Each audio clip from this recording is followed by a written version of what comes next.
So we've talked about quadratics quite extensively, and so the next step is to get into some other types of equations that either mimic the things that we did with quadratics or will directly use quadratic equations in some way, shape, or form. So the three we'll focus on here are higher order equations, which is equations where they're polynomials, but the degree, the power, is bigger than a quadratic, bigger than a second power. Some fractional equations, and then some radical equations. This is not the only other types of equations that are out there, but these are the ones that we'll focus on in this video. So we look at the higher order polynomial equations. The primary way we're going to solve those is by factoring. And so you remember with factoring, we use the zero product property. It says, okay, if you have two things multiplied together equal to 0, one of those two things has to be 0, okay? Either this or this. That's the only way two things multiplied together can be equal to 0. Well, that's not just good for 2. It could be 3 things multiplied together or 4 things multiplied together. Either way, if you have a number of items multiplied together equal to 0, one of them has to be 0. That's the zero product property. And regardless of how many there are. So that's what we're going to use for these higher order polynomial equations. But the key is it has to be equal to 0. So if we set this equal to 0 first,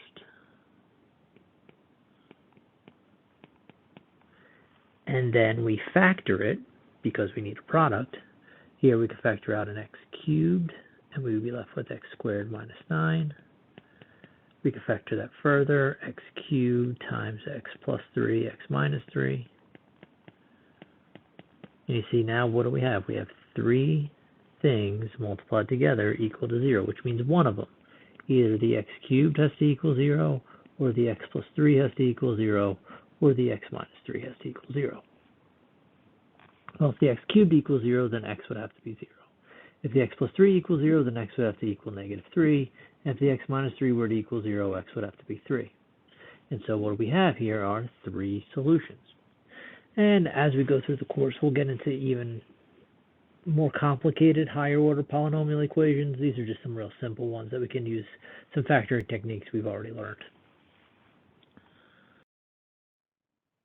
Here's another one. In this case, it's a cubic equation. Again, factoring is going to be the primary way we take care of this. While quadratics, we had 4 different ways to solve. These higher order ones, factoring is the way we're going to do it. So if you look at this, cubics maybe not as easy to factor as quadratics. There are different ways to do it. For us, one way we can look to do it is by grouping. Group these terms, group these terms. In which case we could pull out an x squared and be left with an x plus 3. Now we're going to need an x plus 3 in the second pair, so if we pull out a minus 4, we'd be left with an x plus 3. If you notice, we have now this common x plus 3. So if we pull out that common x plus 3, we would have x squared minus 4. That x squared minus 4 can be factored even further, so x plus 3 times x plus 2, x minus 2. And these are all factoring techniques you should know already. These are things you would have learned in algebra. So what do we have? We have 3 things multiplied together equal to 0, which means one of these 3 has to equal 0. So either x would have to be negative 3, or x would have to be negative 2, or x would have to be positive 2 in order for that to happen. So those are your 3 solutions to this equation. Again, pretty easy. We're not going to spend a ton of time on these right now. We'll get into more complicated ones later in the semester, where the factoring part of it, this part in here, maybe isn't as easy, but it's going to be the same general concept. So now let's take a look at one with fractions in it. And so these are different from the polynomial ones in that we do have to worry about what we call extraneous solutions. And extraneous solutions is something you should be familiar with.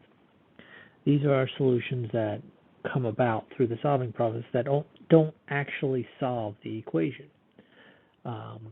So think about like if we had x equals 0 show up as a solution. Well, the problem with that is if I had x to be 0, when I plug it back into this equation, it would make this denominator 0. or if I had x equal 3, or x equal negative 3. Any one of these things would be a problem, because if I plug them in to here or here, okay, it would create a 0 in the denominator of these fractions. So these are three values of x that could never be solutions, but they may pop up in the solving process, and therefore we call them extraneous solutions, which is kind of a bad term in that it makes it sound like it's a solution when really it's not. All right, so how are we going to do this? Well, the first thing we're going to do is we're going to try and get rid of these fractions. That's going to be the easiest thing, because the hardest part about this equation is that we have fractions. And so we're going to get rid of these fractions. One way we're going to get rid of these fractions is by finding the common denominator. The way we would do that is to look at each one of these denominators in factored form. Those two are, this one is not. Oops, x minus 3. We collect all the factors. So we have x minus 3, and x plus 3.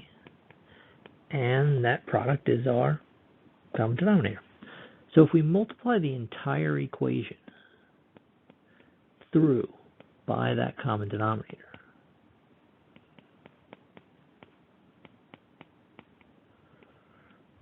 it'll clear out the fractions. Now, if we multiply it on this side of the equation, we also need to multiply it on the other side. And so look at what happens. When you multiply this first fraction by that common denominator, the x's will cancel. We'll be left with a 3, an x minus 3, and an x plus 3. And when you multiply the next fraction by that, the x minus 3 will cancel, and we're left with the minus 2 that's still here. Then we'll have an x, and then we'll have an x plus 3. Remember, because this x minus 3 and this x plus 3, or x minus 3 canceled. And then this whole common denominator has to multiply the other side too. But remember, this denominator was x plus 3, x minus 3. So both of those will cancel. So we'll just be left with the x and the minus 12. So now we have an equation that doesn't have any fractions in it, but we do have a lot of parentheses that we're going to have to multiply out. Remember, x minus 3 times x plus 3, that is x squared minus 9. So that's easy to multiply those together, then multiply the 3 into that. So we're going to get 3x squared minus 27. Here's a minus 2x multiplied in here and here. So we're going to get a minus 2x squared and a minus 6x. And then we have minus 12x. If you notice, what we have is a quadratic equation. So we're going to solve it, the way we know how to solve. We'll set it equal to 0 and then decide from there. So 3x squared minus 2x squared gives us x squared. There's an equal sign here, don't forget that. So this minus 12x will come over to the other side as a positive 12x. So that'll give us 6x. And then we have a minus 27 equals 0. So what do we got to do? Well, let's see if we can factor this. That's usually the easiest if we can. If not, we'll do quadratic formula. So 27, 6, let's go with x plus 9, x minus 3. Plus 9 minus 3 gives me negative 27. Plus 9 minus 3 added gives me 6, so that's going to work. So that tells me two things multiplied together equal to 0, so x has to equal either negative 9 or positive 3. But don't forget, we said x couldn't be 0, 3, or negative 3. Well, that's what we got here. That can't be a solution. That's our extraneous solution. It's not a solution. The only solution is negative 9. And if I were to plug it in here for x, I would make this side of the equation equal that side of the equation. All right, here we have another fraction equation. Pretty easy denominators here. You can see the common denominator is going to be x times x minus 3. But before we start that, let's think about what we don't want x to be. We don't want x to be 0. We don't want x to be 3 because if we let x be either of those things, this denominator would be 0 or this denominator would be 0. So if that's the case, that's what we don't want in the end. All right, so once we have that understood, then the next thing is let's get rid of these fractions. So if we multiply by x times x minus 3, we have 10 over x minus 12 over x minus 3 plus 4 equals 0. We're going to distribute this into the entire equation all the way across the equal sign. And so if we multiply each one of those by that common denominator, it will clear the fractions. So the first one, when we multiply in, the x's will cancel. We'll be left with a 10 and an x minus 3. The next, when we multiply the x minus 3 will cancel. We'll have that minus 12 and an x. The next one we multiply through, if you notice, the denominator is a 1. There's really nothing to cancel there. So we have the 4, and we have the x, and we have the x minus 3. And finally, we multiply by the 0 on the other side. Well, 0 times anything, 0. But notice, no fractions. So now we have a bunch of parentheses. We're going to multiply out here and here. So we'll have 10x minus 30 minus 12x plus 4x squared minus 12x equals 0. Okay. Notice we have a quadratic. So we'll set it equal to 0 and see where we are from there. Decide do we want to factor. Maybe we'll do quadratic formula. Oops. So 4x squared is minus 12 is minus 24, plus 10 gives us a negative 14, and then we have a minus 30. So there's our equation. If we're going to try and factor this, I always like that, trying that first. The best thing to do would probably pull out a 2 first. So we have 2x squared minus 7x minus 15 equals 0. From there, well, if we're going to factor it more, let's see, 2x and x has to be it. Now we have negative 15, so most likely 3 and 5. Put a minus, let's say there. Let's see if that works. This will give me a negative 10. This will give me a plus 3. That gives me the negative 7, so we're good to go. All right, so let's say we have 3 things multiplied together equal to 0. One of them has to be 0. Notice, that one cannot be 0. It's a 2. It'll always be a 2. There's nothing we can do about that. So one of these two has to be 0. Well, if 2x plus 3 equals 0, the only way that can happen would be if x equals negative 3 halves. And if x minus 5 were to equal to 0, the only way that can happen would be x equals 5. Notice we didn't get 0 or 3, so we don't have any extraneous solutions. Those two would be our solutions. If we plugged either of them into this equation here, it would satisfy the equation, making the left-hand side equal to the right-hand side. We're not going to go ahead and do that, but you could if you wanted to. So now we turn to root equations. So what we want to do is we want to solve this equation that has a square root in it. And so the goal here is to really get rid of the square root before we start getting into solving the equation using past practices. So the best way to get rid of a square root is to square it. So the key here is you want to isolate the root on one side of the equation. In this case, it already is, so everything else is on the other side. So if we were to square both sides of the equation, this square will cancel with the root, leaving us 8x minus 1, and square the other side, you would get 9. Looking at what we have left, it's a simple linear equation. We solve for x and we're done. So move the 1 over, 8x equals 10, divide by 8, x equals 10/8, or 5/4. Check your answer. Make sure that this solution solves the equation. This has to happen with all square root equations because there are extraneous solutions that could occur, throughout these equations. So if you look at this, if we did the square root of 8 times 5/4 minus 1, does that give me 3? Well, 8 times 5/4 cancel the 4 and the 8. We're left with a 2. This will be 10. 10 minus 1 is 9. Square root of 9 equals 3. Good to go. Okay? So this is our solution. But we really should check our answers of these square root equations for those extraneous solutions. Here's a square root equation that has a little bit more going on in it. Again, first thing we're going to want to do is isolate the root. So here's the root. We want to get this by itself. So we're going to move the 2 to the other side by subtracting it. So we end up with the square root of 3 minus x equals, if we subtract 2, we'll have negative 1 minus x, okay? Which I could also write this as negative 1 times 1 plus x.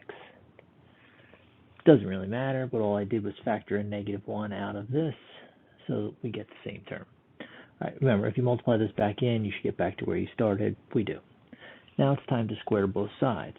If I square this side of the equation and I square this side of the equation, this is the reason why I factored out that negative 1, is because here we'll get 3 minus x, because the square and the square root cancel. Here, since these are multiplied together, I square the negative 1, giving me just 1, and I square this, 1 plus x,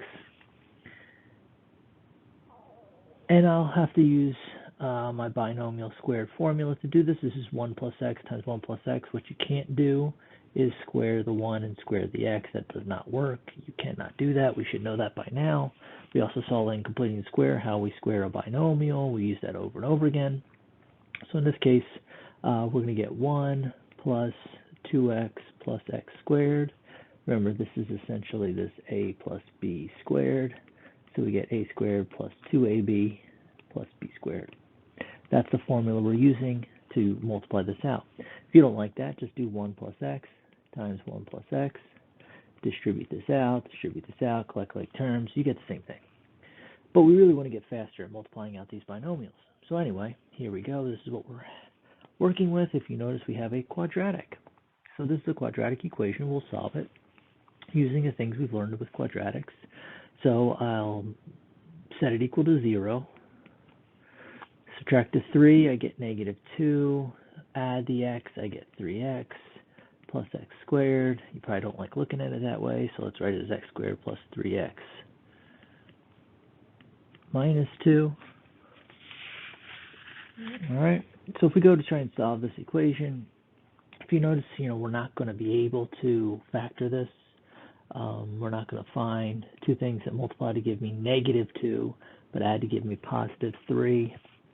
You may think, oh, 2 and 1, but remember, negative 2 and positive 3, it's not going to work out. So quadratic formula. So if we use the quadratic formula, x equals negative b plus or minus the square root of b squared minus 4 times a times c all over 2a. So we get negative 3 plus or minus the square root of, what are we going to get there? It's going to be 8 plus 9 is 17 all over 2. So we have two solutions here. If you look at them, we want to plug them in to this equation to see what happens.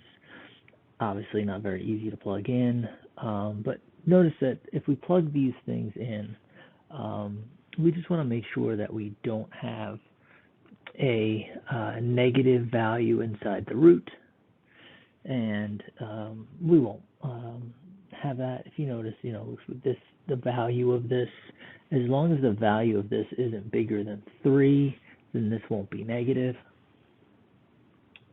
And so you see, even if we did the plus or the minus, it's not.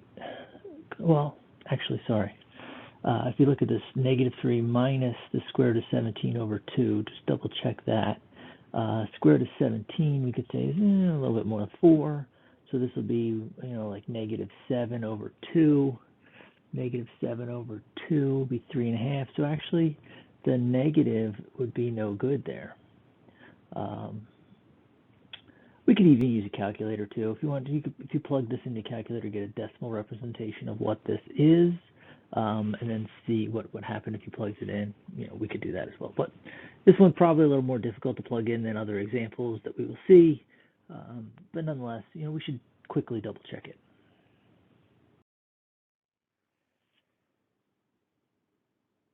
So here we have the hardest one yet, in that we have two roots. And you might think, all right, well, let's just square each of them. But you can't do that. You can't just square everything in an equation. That's not how our rules for equation work. What you can do is square the entire side of an equation. Now, doing so would not allow you to then square this and square this. Why? Because of the addition. So squaring the side is going to be a little more complicated than we want to handle. But what we can do is isolate one of these roots at a time and then square it. So what I'm going to do is I'm going to bring this root to the other side of the equation by subtracting it, doing the opposite operation. And I get the square root of 1 plus x equals 2 minus the square root of 1 minus x. Now I'm going to square both sides of this equation, and that will get rid of this root right here, giving me 1 plus x. However, when I square this side, because of the minus, I can't just square this and square this.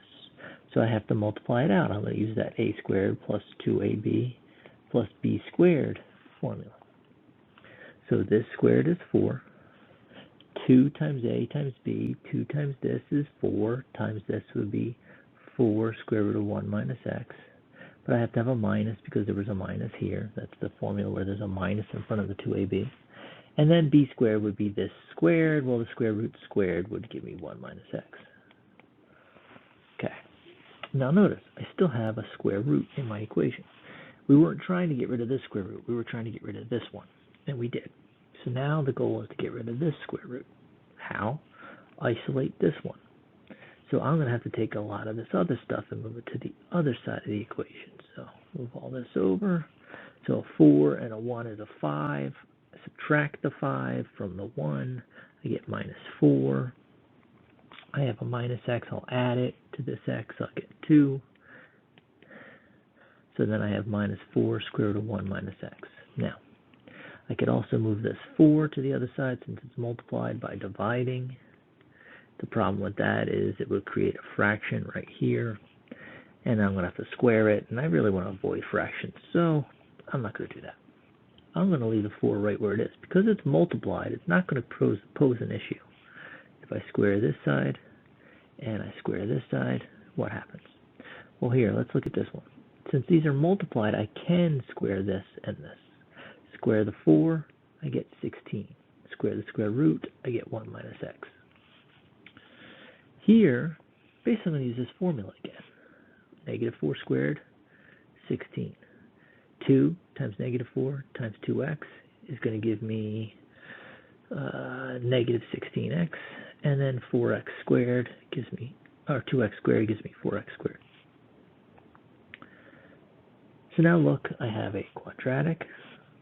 I'm going to solve that by setting it equal to 0 and either doing factoring a quadratic formula. First I have to multiply the 16 in. So I'll have 4x squared. This will give me a minus 16x. So then if I add that to this negative 16x, they cancel each other out. This will give me 16.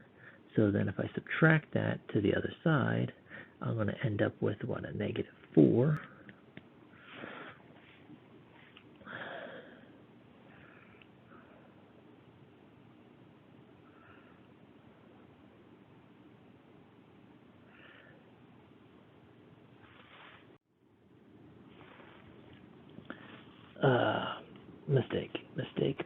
Mistake. Here it is. This is this squared. Well, guess what? Negative 4 squared is not 14, but 16. There we go. Okay? And so, now if I have this 16 and this 16 here, what do I get? I get 0. They cancel each other out. So now what do I have? I have 4x squared equals 0. There we go. Okay? I knew something looked a little fishy there for a second. All right, well, 4x squared equals 0. What does that tell me? Well, it tells me that x has to equal 0. So if we check that into our equation, here and here, what do we end up with?